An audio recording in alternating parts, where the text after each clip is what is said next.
Good evening. You're listening to Art Speak Radio on 90.1 FM, KKFI, Kansas City Community Radio, a monthly program discussing the literary and visual arts in the Kansas City area.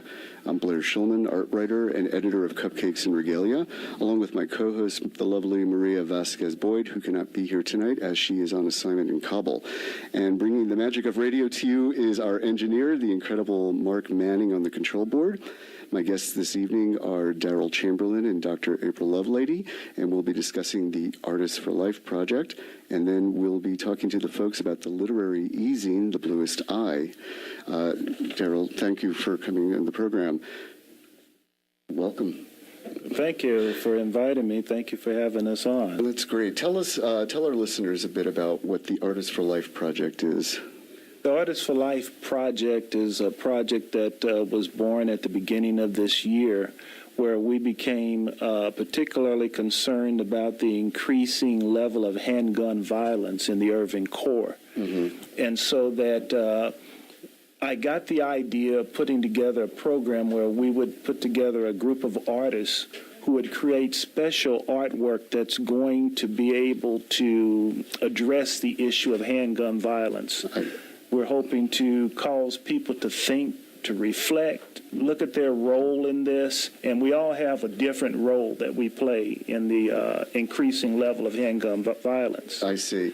And Dr. April Lovelady, you are a member of the Artist Coalition, The Light in the Other Room, and what is your connection to this project?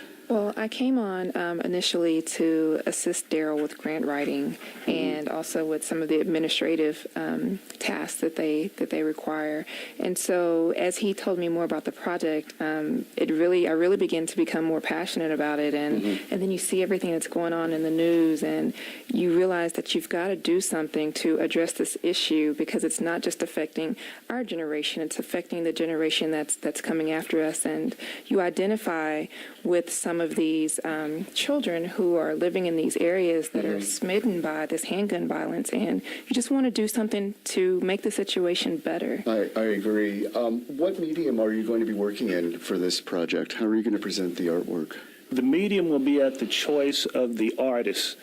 What they'll be doing is creating specific artwork that will address an aspect of handgun violence, of which, after that work is completed, we'll have it digitized and turned into posters. What kind of posters? What large size, billboard size? How big? These will probably, in the first run, be about 16 by 20. Okay. And these will be put up all over the city. Some may be a little bit larger, some may be a little smaller, but we hope to flood the city with these posters. They're going to address a variety of topics. We'll ask questions such as, it's 9:00 p.m., do you know where your children are? We might ask handgun owners, have you properly locked your tool? We want them to know that the Jackson County Sheriff's Office will give you a handgun lock for free. That's good. So it's not only going to be an awareness campaign, but also an educational campaign as well. Who are some of the artists that are involved in this project? Oh, we've got some of Kansas City's finest African-American artists. Tell us, please. Lonnie Powell, for one. Henry Dixon, you'll find him in the National Watercolor magazine. Joseph Smith. Bonnie Brown, who you've seen in the Kansas City store many times. Bonnie's a friend of mine. I know Bonnie. She's a wonderful woman. She's one of them. Erling Flowers, of course. George Mayfield, Anthony High. Oh, boy, there's bunches of them. Marcel Smith, George Morris, myself, of course, Daryl Chamberlain. We've got some really wonderful artists and sculptors. That's great.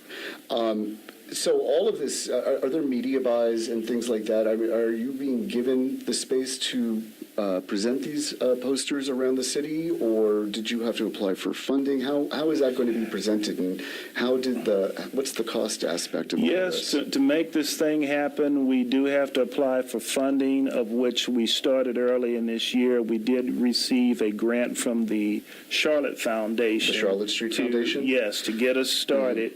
and we're continuing to seek other funding to make this happen because we'll have photography costs, printing costs, and such, and then distribution costs as well.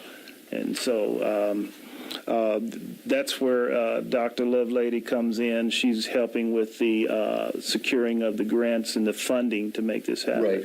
And what kind of timeline do you have with the funding and purchasing the materials and getting the artwork produced and erected in the city? How is that working out? What's the time frame? Well, fortunately, we kind of want to get the ball rolling on this. And so with having secured the first phase of funding, we can kind of go ahead and start getting the materials, help the artists get the materials that they're going to use to produce the actual artwork. And we're looking at rolling this out over the next year, but we're going to start now, have the artists working on the artwork over the summer so that maybe by the fall of the year we can actually start putting up these posters and displaying these posters around the city. Is there a central location where everybody is working on the project, or are they all working individually in their own studios? How is that happening? Each one will be working individually in their own studios and developing those themes that are important to them. I'm going to give them all a CD that'll have a variety of topics, links to websites, videos that they can watch for inspiration and to help us know what we're dealing with. We've made a coalition or a partnership with the Kansas City Nonviolence Alliance, who is going to open out our official opening and giving us some information through presentations by the police department as well as their organization. They're going to help the artists understand the climate of Kansas City. What is the problem with handgun violence? What is some of the data that you have on this that prompted you to really take action and move forward? It's one thing to sit in your studios and talk about that, yes, there's a problem, but then there's another one to actually sit and take action and to write the grants and to make it happen. What kind of information have you accrued over the time that has prompted Charlotte Street to provide you with funding and things like that? Where we're at Kansas City right now is we are at about 50 handgun deaths at this point. And this is a mid-year point, which on our hot years, we typically make over 100 handgun deaths, which gives us about a death every 3 days. How does that compare to the national average? The national average, while we sit here and if we come back at the same spot tomorrow, 32 people nationwide will have been killed by a violent act of handgun activity. 51 will have killed themselves through a handgun usage. 45 will have killed themselves through a handgun accident on a national level. When we say 32, that means on a daily basis, we have as many people dying by handgun death through violent activity as we have sitting in a classroom. That's like eliminating one classroom of people per day or one Bible study per day. I understand.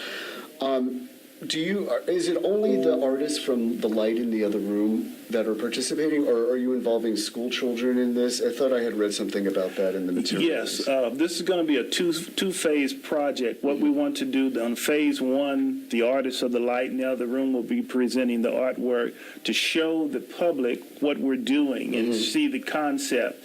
And then we're going to go to the public schools, and we're going to have an art school contest across the schools where they will be encouraged to address the problem. And we want to hear the voices of the children speak because they're at the level where this is really occurring. Right, and it's something that they've known for some of them all their lives. Right. And what is the typical age group that you're approaching that you think can understand the issue not just on a realistic level, but also as a psychological level, something that really will affect their upbringing and their adulthood? Actually, they're affected at all ages, in such that more recently in Phoenix, we had a 4-year-old boy who found a handgun laying in the wrong place and shot his own father and killed him.